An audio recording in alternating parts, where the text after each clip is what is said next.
فذكر فإن الذكرى تنفع المؤمنين. بسم الله الرحمن الرحيم. الحمد لله نحمده ونستعينه ونستغفره ونؤمن به ونتوكل عليه ونعوذ بالله من شرور أنفسنا ومن سيئات أعمالنا. من يهده الله فلا مضل له ومن يضلله فلا هادي له. ونشهد أن لا إله إلا الله وحده لا شريك له. ونشهد أن سيدنا ونبينا ومولانا محمدًا عبده ورسوله صلى الله عليه وعلى آله وأصحابه وبارك وسلم تسليما كثيرا. أما بعد، فأعوذ بالله من الشيطان الرجيم. بسم الله الرحمن الرحيم. الذين آمنوا وهاجروا وجاهدوا في سبيل الله بأموالهم وأنفسهم أعظم درجة عند الله وأولئك هم الفائزون. وقال تبارك وتعالى: ولا تقولوا لمن يقتل في سبيل الله أموات بل أحياء ولكن لا تشعرون. صدق اللہ العظیم. برادران اسلام،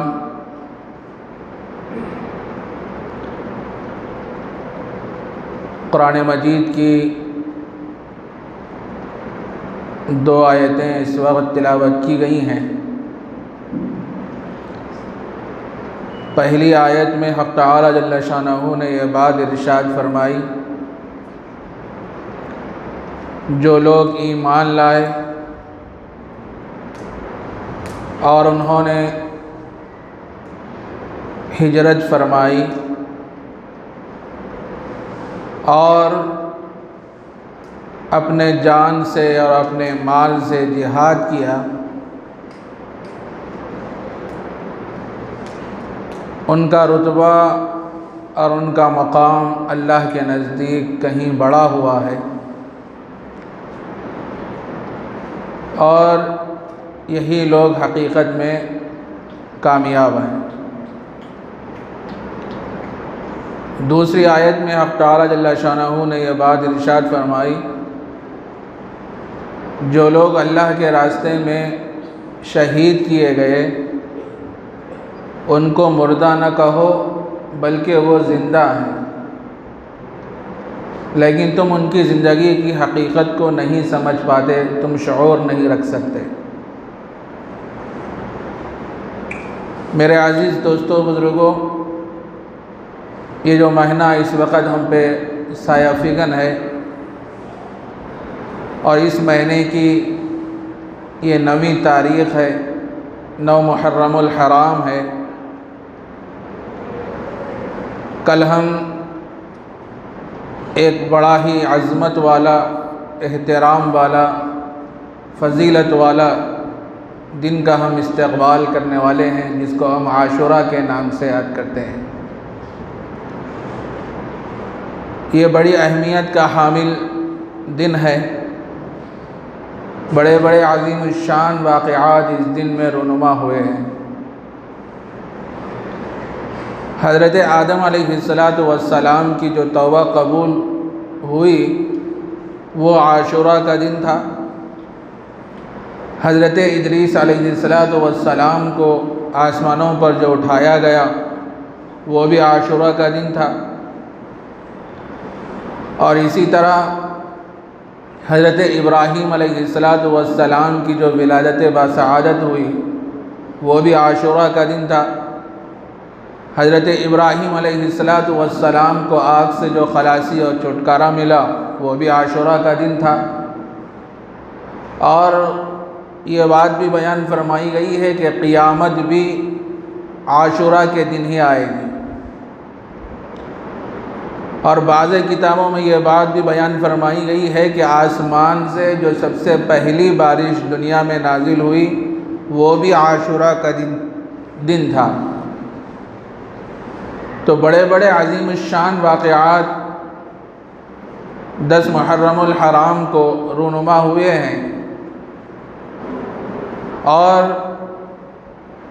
یہ مہینہ ایسا ہے کہ اس مہینے میں نواسۂ رسول حضرت حسین رضی اللہ تعالیٰ عنہ کی شہادت کا واقعہ پیش آیا۔ بڑا دردناک، بڑا المناک اور بڑا ہیبتناک یہ واقعہ ہے۔ جب اس واقعے کا تذکرہ ہمارے سامنے آتا ہے تو جسم پر رونگٹے کھڑے ہو جاتے ہیں۔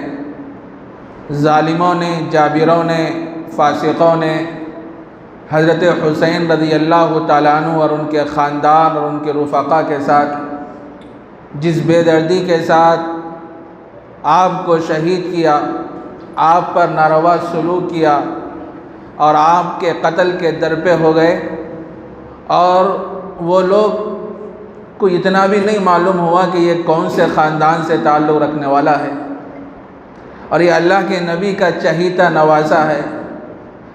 حضور اکرم صلی اللہ علیہ وسلم بڑی محبت فرمایا کرتے تھے حضرت حسین رضی اللہ تعالیٰ عنہ سے، لیکن ظالم اور جابر لوگ یہ ساری چیزوں کو دیکھتے ہوئے بھی آگے بڑھتے رہے اور آپ کے خاندان کے لوگوں کو شہید کیے اور آپ کو بھی شہید کیے۔ میرے عزیز دوستو، بزرگوں، جب آدمی کے دل میں لالچ پیدا ہو جاتی ہے اور جب آدمی کو اپنے مقام اور منصب کی فکر جب پیدا ہو جاتی ہے کہ کہیں یہ منصب، کہیں یہ مقام مجھ سے نہ چھینا جائے، تو آدمی ہر چیز کو کرنے کے لیے تیار ہو جاتا ہے۔ اس کے پاس رشتہ داری کا کوئی مسئلہ نہیں ہوتا، خاندان کا کوئی مسئلہ نہیں ہوتا، عزیز و اقارب کا کوئی مسئلہ نہیں ہوتا، اس کا پاس و لحاظ نہیں کرتا۔ ہر وہ کام وہ کرنا چاہتا ہے کہ جس کے ذریعے سے اس کو اس کا مقام اور اس کا عہدہ اور اس کا منصب علی حال ہی برقرار رہے، وہ اپنے مقام پر فائز رہے۔ ہر وہ کام کو کرنے کے لیے وہ تیار ہو جاتا ہے۔ اور ہوا بھی ایسے کہ حضرت حسین رضی اللہ تعالیٰ عنہ کی جو شہادت کا واقعہ پیش آیا، یہی وجہ ہے کہ ظالم اور جابر لوگ حضرت حسین رضی اللہ تعالیٰ عنہ کو بیعت پر مجبور کیے۔ یزید کی بیعت پر انہوں نے حضرت حسین رضی اللہ تعالیٰ عنہ کو مجبور کیا، لیکن آپ نے فرمایا کہ جس شخصیت کے لیے مجھے بلایا جا رہا ہے بیعت کرنے کے لیے، اس شخص کے اندر ہی اہلیت نہیں ہے، وہ شخص نیک آدمی نہیں ہے، وہ تو گنہگار ہے، فاسق آدمی ہے، میں اس کے ہاتھ پر بیعت ہونا نہیں چاہتا۔ اور حضرت حسین رضی اللہ تعالیٰ عنہ نے حق گوئی کی وہ عظیم الشان مثال قائم کر دی کہ آپ نے اپنے جان کو اللہ کے راستے میں قربان کر دیا، لیکن اسلام کے ایک اصول کو ٹوٹنا آپ نے گوارا نہیں فرمایا۔ حضرت حسین رضی اللہ تعالیٰ عنہ کی شہادت کیوں پیش آئی، اس کا پس منظر کیا ہے؟ اس کو آسان لفظوں میں یوں سمجھا جا سکتا ہے کہ اسلام میں امامت کی 2 قسمیں ہیں، ایک امامت صغریٰ ہے اور ایک امامت کبریٰ۔ امامت صغریٰ جیسے 5 وقتہ نمازوں کا جو امام ہوتا ہے، اس کے بھی کچھ شرائط ہوتے ہیں۔ امام کیسا ہونا چاہیے؟ دیندار ہو، متبع شریعت ہو، اور تقوی میں اس کی زندگی گزرتی ہو، اور وہ شرع کا پابند ہو، تو ایسے آدمی کو امام بنانا چاہیے۔ فاسق اور فاجر کو امام بنانا یہ مکروہ تحریمی ہے، نہیں بنانا چاہیے۔ تو امام کے بنانے کے لیے بھی کچھ شرائط ہیں۔ اسی طرح امامت کبریٰ کے بھی کچھ شرائط ہیں۔ حکومت اسلامیہ کا ذمہ دار کیسا ہونا چاہیے، اس کے اندر کون سی لیاقتیں اور قابلیتیں اور صلاحیتیں ہونا چاہیے۔ تو امامت کبریٰ کا جو اہل ہے اس کے لیے بھی یہ شرائط ہیں کہ وہ شخص دیندار ہو، دین کا محافظ ہو، دین کی عظمت اپنے دل میں رکھنے والا ہو، متبع شریعت ہو۔ تو ایسے آدمی کو حکومت اسلامیہ کا ذمہ دار بنانا چاہیے۔ تو حضرت حسین رضی اللہ تعالیٰ عنہ نے دیکھا کہ جس شخصیت کے لیے مجھے بیعت کرنے کے لیے مجبور کیا جا رہا ہے، اس شخص کے اندر یہ اہلیت نہیں ہے، وہ تو فاسق اور فاجر آدمی ہے، گنہگار آدمی ہے اور متبع شریعت نہیں ہے۔ تو حضرت حسین رضی اللہ تعالیٰ عنہ نے انکار کر دیا، اور آپ نے فرمایا کہ میں اسلام کے اس اصول کو میں توڑنا میں پسند نہیں کرتا، میری جان چلی جائے۔ اور واقعہ بھی ایسے ہوا کہ آپ آخری وقت تک ڈٹے رہے، اپنی جان اللہ کے راستے میں قربان کر دیے، لیکن باطل کے سامنے آپ سر نہیں جھکائے۔ اللہ والے، حق پرست، حق کو چاہنے والے لوگ ایسے ہی ہوتے ہیں، اللہ کی رضا کے لیے سب کچھ قربان کرنے کے لیے تیار ہو جاتے ہیں، لیکن اللہ ناراض ہو جائے، اللہ کا نبی ناراض ہو جائے تو اس بات کو کبھی ماننے کے لیے تیار نہیں ہوتے۔ میرے عزیز دوستو، بزرگوں، ہر دور میں، بلکہ یوں کہہ لیجئے کہ جب سے دنیا قائم ہوئی ہے، جب سے لے کر قیامت تک حق اور باطل کے درمیان معرکہ آرائی ہوتی رہی ہے۔ آپ تاریخ اٹھائیے، ہر زمانے میں لوگوں کو ستایا گیا، اللہ والوں کو ستایا گیا، مخالفین، شرپسند، اشر الناس آگے بڑھتے رہے اور عجیب عجیب قسم کی تکالیف دیتے رہے، لیکن وہ اللہ والے، وہ صلحاء اور انبیاء، بزرگان دین، مشائخین عظام حق پر جمے رہے، لوگوں کو حق کی دعوت دیتے رہے، لوگوں کو اسلام کی طرف بلاتے رہے، باطل کا کبھی ساتھ نہیں دیے، ہمیشہ حق کا ساتھ دیے۔ اس واسطے کہ باطل ہمیشہ شروع میں سرخرو دکھائی دیتا ہے۔ لوگ کیا سمجھتے ہیں؟ باطل کی کثرت کو دیکھ کے مرعوب ہو جاتے ہیں، ارے اتنے لوگ ان لوگوں کے ساتھ ہیں اور اتنے کم لوگ ان لوگوں کے ساتھ ہیں، کیسا ہوں گا؟ میرے دوستو، جو آدمی حق پہ ہوتا ہے اللہ کی مدد بھی اس کے شامل حال ہوتی ہے، اور جو آدمی باطل پہ ہوتا ہے اگرچہ کہ کثرت میں ہوتا ہے لیکن تعداد میں وہ زیادہ ہوتا ہے، لیکن اللہ کی کامیابی اس کے شامل حال نہیں ہوتی۔ ہمیشہ فتح، نصرت، کامیابی اور کامرانی حق کو حاصل رہی، باطل کو کبھی حاصل نہیں۔ قل جاء الحق وزهق الباطل ان الباطل كان زهوقا، کہ حق آیا اور باطل مٹ گیا، اور یقیناً باطل مٹنے والی ہی چیز ہے، باطل مٹنے والی ہی چیز ہے۔ کتابیں اٹھائیے، حضرات صحابہ اور حضرات انبیاء کرام علیہ السلام کی زندگی اٹھائیے۔ حضرت ابراہیم علیہ السلام جس دور میں تشریف لائے، وہ زمانہ کیسا زمانہ تھا؟ بت پرستی کا زمانہ تھا۔ لوگ اپنے ہاتھوں سے بتوں کو بناتے، تراشتے اور اس کی پوجا پاٹ کرتے اور بازاروں میں لے جا کے بیچا کرتے تھے۔ ایسے ماحول میں، ایسے زمانے میں حضرت ابراہیم علیہ السلام تشریف لائے، اور اس زمانے میں ایک بادشاہ تھا نمرود، وہ ظالم و جابر بادشاہ تھا۔ وہ لوگوں سے کہتا تھا کہ دیکھو میری عبادت کرو، میں ہی تمہارا خالق ہوں، میں ہی تمہارا معبود ہوں، میں ہی تمہارا پالنہار ہوں، میری عبادت کرو۔ ایسے زمانے میں حضرت ابراہیم علیہ السلام تشریف لائے، آپ مسلسل لوگوں کو حق کی طرف بلاتے رہے، اسلام کی طرف بلاتے رہے، لوگوں ایک اللہ کو مانو اور اپنی زندگیوں میں انقلاب پیدا کرو، اللہ کی رضا جوئی، اللہ کی خوشنودی والے اعمال کرو گے تو تم کامیاب ہو جاؤ گے۔ حضرت ابراہیم علیہ السلام مختلف طریقوں سے لوگوں کو سمجھاتے رہے، لیکن قوم بھی بات ماننے کو تیار نہیں۔ ایک مرحلہ وہ بھی آیا کہ بادشاہ بھی غصے میں لال پیلا ہو گیا، اور وہ واقعہ بھی پیش آیا کہ آپ کو دہکتی ہوئی آگ میں ڈالا گیا۔ کون لوگ ڈالے؟ باطل پرست لوگ، حق کو نہیں چاہنے والے لوگ، کثرت میں رہنے والے لوگ۔ ایک آدمی جو اللہ کی طرف لوگوں کو بلا رہا تھا، اس کا نام ہے ابراہیم، اور وہ اسلام پہ، حق پہ جمع رہا، ڈٹا رہا، لوگوں کو اللہ کی طرف بلاتا رہا۔ ایک طرف تو جم غفیر ہے، ایک طرف ایک آدمی جو حق پہ جمع ہوا ہے وہ اکیلا ٹھہرا ہوا ہے۔ یہ باطل پرست لوگ دہکتی ہوئی آگ میں حضرت ابراہیم علیہ السلام کو ڈالے، اور یہ سمجھے کہ حضرت ابراہیم علیہ السلام اس دنیا سے ختم ہو گئے، مٹ گئے۔ میرے عزیز دوستو، بزرگوں، اللہ جس کو بچانا چاہتے ہیں اس کو کون مار سکتا ہے؟ آگ میں جلانے کی صلاحیت ضرور ہے، لیکن وہ اللہ کے حکم کے بغیر آگ جلا نہیں سکتی۔ باطل لوگ تو یہ سمجھے کہ حضرت ابراہیم علیہ السلام آگ میں جل گئے، خاکستر ہو گئے، مٹ گئے، لیکن اللہ تبارک و تعالیٰ کی مدد حضرت ابراہیم علیہ السلام کو شامل حال رہی۔ بظاہر وہ آگ دکھائی دے رہی تھی، لیکن اللہ نے اس آگ کو ایک باغ بنا دیا۔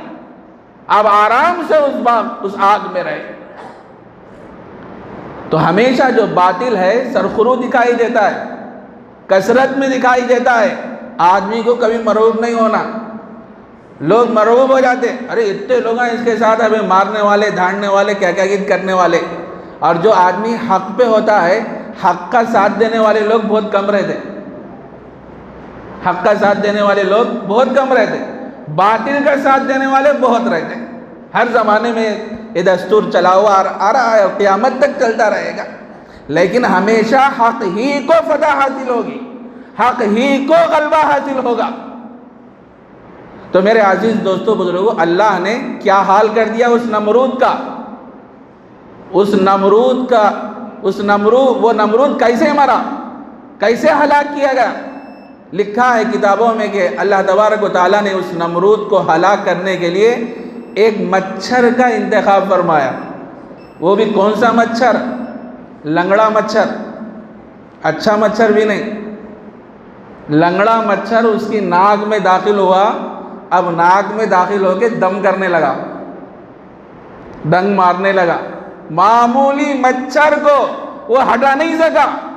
وقت کا بادشاہ جو لوگوں سے کہا کرتا تھا کہ میں ہی تمہارا رب ہوں، میں ہی تمہارا خالق ہوں، میں ہی تمہارا پالنہار ہوں، لیکن اللہ نے اس کو ذلیل کرنے کے لیے، اس کو ہلاک اور برباد کرنے کے لیے ایک لنگڑے مچھر کو اس کی ناک میں گھسایا، اور وہ مچھر اس کی ناک میں دم کرنے لگا۔ کرتے کرتے اسی حالت میں وہ نمرود مر گیا۔ میرے عزیز دوستو بزرگوں، اللہ کی قوت، اللہ کی طاقت کے سامنے کوئی چیز آ سکتی ہے؟ کوئی چیز نہیں آ سکتی۔ آدمی کا یقین یا عقیدہ ہمیشہ مضبوط رہنا چاہیے، کبھی آدمی کو مایوس نہیں ہونا، خوف زدہ نہیں ہونا۔ ارے جو آدمی حق پہ ہوتا ہے، حق کا ساتھ دینے والا ہوتا ہے، اللہ اس کے ساتھ ہوتے ہیں، اللہ اس کی مدد فرماتے ہیں۔ تو میرے عزیز دوستو بزرگوں، بات یہ چل رہی تھی کہ حضرت حسین رضی اللہ تعالیٰ عنہ نے بھی وہی کام کیا کہ اسلام کے ایک اصول کو ٹوٹنا آپ نے گوارا نہیں فرمایا، جس کے لیے مجھے بیعت پہ مجبور کیا جا رہا ہے۔ وہ یزید فاسق اور فاجر آدمی ہے، گنہگار آدمی ہے۔ اگر اس کو حکومت اسلامیہ کا ذمہ دار بنائیں گے تو پھر اس میں اختلافات پیدا ہو جائیں گے، اور وہ ذمہ داری کو صحیح نہیں سنبھال سکتا۔ تو آپ نے بیعت سے انکار کیا اور اپنی جان کو اللہ کے راستے میں قربان کر دیا۔ تو یہ تاریخ اسلام کا ایک دردناک، المناک، ہیبتناک یہ واقعہ ہے۔ جب اس واقعے کا تذکرہ ہمارے سامنے آتا ہے تو جسم پر رونگٹے کھڑے ہو جاتے ہیں۔ تو میرے عزیز دوستو بزرگوں، حضرت حسین رضی اللہ تعالیٰ عنہ کی زندگی سے ہمیں یہ سبق لینا چاہیے، جب حالات آدمی پر آ جائیں، حق اور باطل آ جائے، اور آدمی کو معلوم ہو جائے کہ یہ لوگ باطل پہ ہیں، یہ آدمی حق پہ ہے، اور باطل ہمیشہ کثرت میں ہوتا ہے اور حق ہمیشہ اس کی تعداد تھوڑی ہوتی ہے۔ جو آدمی ایسے حالات میں جب موجود ہو تو ہمیشہ آدمی کو حق کا ساتھ دینا، اس واسطے کہ جو آدمی حق کا ساتھ دیتا ہے اللہ کی مدد بھی اس کے شامل حال ہوتی ہے، اس کے شامل حال۔ لیکن لوگ ڈر جاتے ہیں، ڈر کے کیا کرتے ہیں؟ ارے بھائی میں اس کا ساتھ دوں گا حق والے کا، وہ باطل مجھے چگنا چور کر دے گا، مجھے مار دے گا، مجھے قتل کر دے گا۔ میرے بھائی اگر آدمی حق پہ ہے اور کوئی آدمی ظلم و زیادتی کا معاملہ کر رہا ہے، اگر خدا نخواستہ اگر جان بھی چلی جائے تو وہ آدمی کامیاب ہے، اس کا مقام اللہ کے پاس بہت اونچا ہے۔ تو حضرت حسین رضی اللہ تعالیٰ عنہ کی زندگی سے ہمیں سبق لینا چاہیے۔ بہرحال وقت چونکہ اتنا نہیں ہے کہ ساری باتیں آپ حضرات کے سامنے بیان کی جائیں، دوسری بات اس موقع سے آپ حضرات سے ہمیں عرض کرنا ہے، وہ یہ ہے کہ حضرت عمر فاروق رضی اللہ تعالیٰ عنہ نے ہمارے نئے سال کا جو آغاز فرمایا، قمری سال کا جو آغاز فرمایا، وہ ہجرت سے فرمایا۔ ہجرت سے ہماری اسلامی قمری تاریخ کا جو آغاز ہوا ہے، اس میں حکمت کیا ہے؟ اس میں بہت بڑی حکمت ہے۔ اگر چاہتے تو حضور اکرم صلی اللہ علیہ وسلم کی ولادت باسعادت سے بھی اسلامی تاریخ کا آغاز کر سکتے، آپ کی بعثت سے بھی اسلامی تاریخ کا آغاز کر سکتے، آپ کی وفات سے بھی اسلامی تاریخ کا آغاز کر سکتے تھے، لیکن حضرت عمر فاروق رضی اللہ تعالیٰ عنہ نے اسلامی اور قمری تاریخ کا جو آغاز فرمایا تو ہجرت سے فرمایا۔ اس کے اندر بڑا راز اور بڑی حکمت ہے۔ وہ حکمت یہ ہے کہ مسلمانوں کے اندر ہجرت کے جذبے کو پیدا کرنا ہے۔ اے اللہ کے بندو، اللہ کے خاطر اعلاء کلمت اللہ کے لیے اپنے وطن کو اگر چھوڑنا پڑے تو چھوڑنے کی ضرورت پڑے تو چھوڑنے کے لیے بھی آدمی کو تیار ہو جانا چاہیے اعلاء کلمت اللہ کے۔ حضرات صحابہ خود نبی اکرم صلی اللہ علیہ وسلم کی زندگی اٹھائیے، مکے میں تھے تو کیسے کیسے ظالم اور جابر اور کفار اور مشرکین آپ کو تکلیفیں دیا کرتے تھے، حضرات صحابہ پر مصیبتوں کے پہاڑ ٹوڑا کرتے تھے، حضرات صحابہ ساری چیزوں کو برداشت کرتے جھیلتے رہے، لیکن جب پانی سر سے اوپر ہو گیا، مخالفتیں بڑھ گئیں، آپ لوگوں کو مسلسل دین کی دعوت دیتے رہے، لوگ اسلام میں نہیں داخل ہو رہے تھے، تو آپ نے بعض حضرات صحابہ کو حبشہ کی طرف ہجرت کا حکم فرمایا۔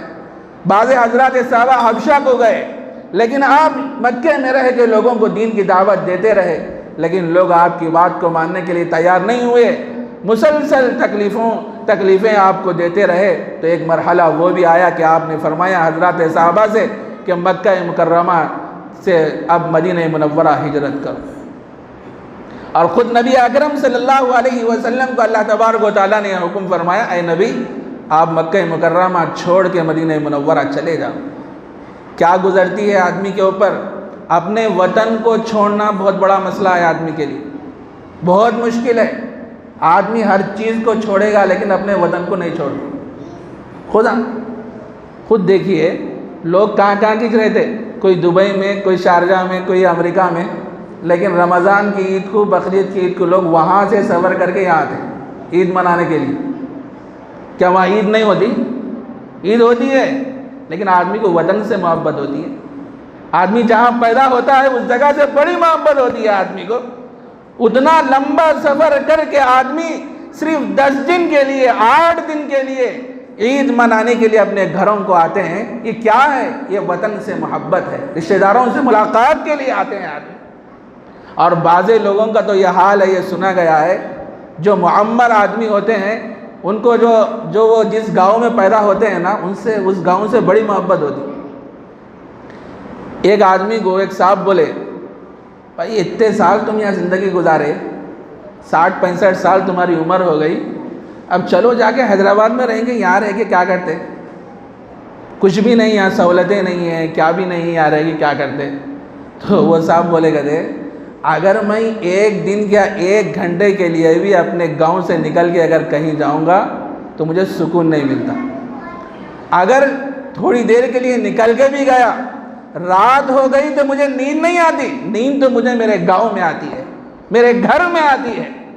آدمی کو اپنے وطن سے اتنی محبت ہوتی ہے، لیکن اللہ کا حکم آیا تو اللہ کے نبی علیہ السلام مکہ مکرمہ کو چھوڑے۔ وہ کون سا مکہ ہے، وہ کون سا شہر ہے؟ اللہ کے نبی علیہ السلام ہجرت کے ارادے سے نکلے، ایک اونچے ٹیلے پر ٹہر کر مکہ مکرمہ کو دیکھتے ہیں، دل بڑا مغموم ہے، اور فرماتے ہیں اے اللہ، یہ مکہ یہ سب سے مقدس زمین ہے، سب سے مقدس شہر ہے، اور مکے سے خطاب کرتے ہوئے آپ فرماتے ہیں اگر یہاں کی قوم مجھے نہ نکالتی تو میں یہاں سے نہ نکلتا۔ بڑے مغموم ہیں، لیکن اللہ کے حکم پہ آپ ہجرت کر کے مدینہ منورہ چلے گئے۔ بعض حضرات صحابہ کے بارے میں آتا ہے وہ ہجرت کر کے جب مدینہ منورہ گئے، مکہ مکرمہ کو یاد کر کے رویا کرتے تھے۔ وہ کیسا شہر تھا، کیسا مقدس شہر تھا، اللہ کا مقدس گھر وہاں آباد تھا، حضرات صحابہ رویا کرتے تھے۔ تو میرے عزیز دوستو، ہر آدمی کو اپنے وطن سے بڑی محبت ہوتی ہے، لیکن ہجرت سے اسلامی اور قمری تاریخ کا آغاز کرنے میں سب سے بڑا راز اور سب سے بڑی حکمت یہ ہے کہ مسلمانوں کے اندر ہجرت کے جذبے کو پیدا کرنا ہے کہ اگر ضرورت پڑے تو ہجرت کرنے کے لیے تیار ہو جانا، اپنی جائیداد، اپنا مال، اپنا سب کچھ اللہ کے لیے قربان کر دینا۔ دوسری گزارش اس موقع سے عرض کرنا ہے، 5 منٹ چلے گا، کہ ابھی عاشورہ کا ہم استقبال کرنے والے ہیں۔ 2 کام ہمیں کرنا ہے۔ پہلا کام کیا ہے؟ روزے کا اہتمام کرنا، اگرچہ کہ روزہ مستحب ہے، کوئی فرض نہیں ہے، اور کتابوں میں لکھا ہے کہ رمضان کے روزوں سے پہلے جب رمضان کے روزے فرض نہیں ہوئے تھے تو یہ عاشورہ کا روزہ فرض تھا، لیکن جب رمضان کے روزے فرض ہو گئے تو عاشورہ کی روزوں کی فرضیت منسوخ ہو گئی۔ استحباب ہی کا درجہ ہے، جس کا جی چاہے رکھے، جس کا جی چاہے نہ رکھے، مستحب ہے، لیکن بڑا عظیم الشان یہ دن ہے، عظیم الشان واقعات اس دن میں رونما ہوئے ہیں، تو بہتر یہ ہے کہ عاشورہ کے دن ہم روزے کا اہتمام کریں۔ کتابوں میں لکھا ہے، حضرت عائشہ صدیقہ رضی اللہ تعالیٰ عنہ بیان فرماتی ہیں کہ زمانہ جاہلیت میں قریش بھی عاشورہ کے دن روزہ رکھا کرتے تھے، اور اللہ کے نبی علیہ السلام ہجرت سے قبل مکہ مکرمہ میں عاشورہ کا روزہ رکھا کرتے تھے۔ جب آپ مدینہ منورہ تشریف لے گئے تو وہاں آپ نے یہودیوں سے پوچھا کہ تم عاشورہ کے دن روزہ کیوں رکھتے ہو؟ تو ان لوگوں نے کہا کہ ہم اس لیے روزہ رکھتے ہیں کہ اللہ تبارک و تعالیٰ نے حضرت موسیٰ علیہ السلام کو فرعون سے خلاصی اور چھٹکارا عطا فرمایا تھا، تو اس کے شکرانے میں حضرت موسیٰ علیہ السلام عاشورہ کے دن روزہ رکھتے تھے، تو ہم بھی روزہ رکھتے ہیں۔ تو اللہ کے نبی علیہ السلام نے فرمایا کہ حضرت موسیٰ علیہ السلام کی اتباع کے تم سے زیادہ ہم حقدار ہیں، تم سے زیادہ ہم حقدار ہیں۔ تو اللہ کے نبی علیہ السلام مدینہ منورہ میں بھی عاشورہ کا روزہ رکھا کرتے تھے، لیکن آپ نے آخری زمانے میں یہ بات ارشاد فرمائی قولاً و فعلاً، دیکھو ایک روزہ مت رکھو، اس میں اگر ایک روزہ رکھیں گے تو اس میں یہود کے ساتھ مشابہت ہوگی، کیونکہ یہود ایک ہی دن روزہ رکھتے ہیں، اگر ہم بھی ایک دن روزہ رکھیں گے تو اس میں یہودیوں کے ساتھ مشابہت ہوگی۔ اس کے بعد اللہ کے نبی علیہ السلام نے یہ بات ارشاد فرمائی صوموا عاشورا وخالفوا فیہ الیہود صوموا قبلہ او بعدہ یوما او کما قال رسول اللہ صلی اللہ علیہ وسلم کہ اے لوگو عاشورہ کا روزہ رکھو اور یہود کی مخالفت کرو۔ یہود کی کیسے مخالفت کرنا ہے؟ 10ویں کے ساتھ 9ویں کا روزہ ملا لینا ہے، اگر 9ویں کا روزہ نہیں رکھ رہے ہیں تو 10ویں کے ساتھ 11ویں کا روزہ ملانا ہے۔ تو ایک روزہ رکھنا فقہا نے مکروہ لکھا ہے، مکروہ ہے، تو اس وجہ سے بہتر یہ ہے کہ آدمی 2 روزے رکھیں، 9-10 تو رکھیں یا نہیں تو پھر 10-11، ایک روزہ رکھنا یہ مکروہ ہے۔ تو ایک کام جو ہمیں عاشورہ کے دن کرنا ہے وہ روزوں کا اہتمام کرنا ہے۔ دوسرا کام یہ ہے اپنے اہل و عیال پر ذرا وسعت کرنا ہے، فراخی کرنا ہے۔ حدیث میں فرمایا گیا کہ من وسع یوم عاشورہ وسع اللہ علیہ سائر السنہ او کما قال رسول اللہ صلی اللہ علیہ وسلم، جو شخص عاشورہ کے دن اپنے اہل و عیال پر خرچ کرے گا، ان کو اچھا کھلائے گا، اللہ تبارک و تعالیٰ اس کے تمام سال اس کے لیے اس میں برکت عطا فرمائیں گے اور رحمتوں کا دروازہ اس کے لیے کھول دیں گے۔ تو اس واسطے کیا کرنا ہے؟ عاشورہ کے دن خود بھی اچھا کھانا ہے اور اپنے گھر والوں کو بھی اچھا سے اچھا کھلانا ہے۔ اچھا کھلانے کا مطلب یہ نہیں قرضہ لے کے لا کے کرنا نہیں ہے، یہ مطلب نہیں ہے اس کا۔ اللہ نے جو آپ کو طاقت دی ہے، آپ کے پاس جو حیثیت ہے، روزانہ جو آپ بنا رہے تھے اس میں تھوڑا سا اچھا بنائیں، خود بھی کھائیں اور اپنے گھر والوں کو بھی کھلائیں۔ اللہ نے طاقت دی ہے تو جو لوگ ایک ایک وقت کھانے کے محتاج ہوتے ہیں، قسم پرسی میں ان کی زندگی گزرتی ہے، ان لوگوں تک پہنچیں اور جو کچھ اپنے گھر میں بنایا ہوا کھانا ہے وہ کھانا ان کو بھی پہنچائیں۔ یہ کام کرنے کے ہیں میرے بھائی۔ تو 2 کام عاشورہ کے دن کرنا ہے، ایک روزے کا اہتمام، دوسرا اپنے گھر والوں پر وسعت کا، فراخی کا اور کشادگی کا ہمیں عمل کرنا ہے، اچھا سے اچھا ان کو کھلانا ہے، خود بھی کھانا ہے اور دوسروں کو بھی کھلانا ہے۔ اللہ یہ جو چند باتیں تھیں اس وقت میرے ذہن میں آئیں، اللہ مجھے بھی عمل کی توفیق عطا فرمائے، آپ حضرات کو بھی۔ وآخر دعوانا ان الحمد للہ رب العالمین۔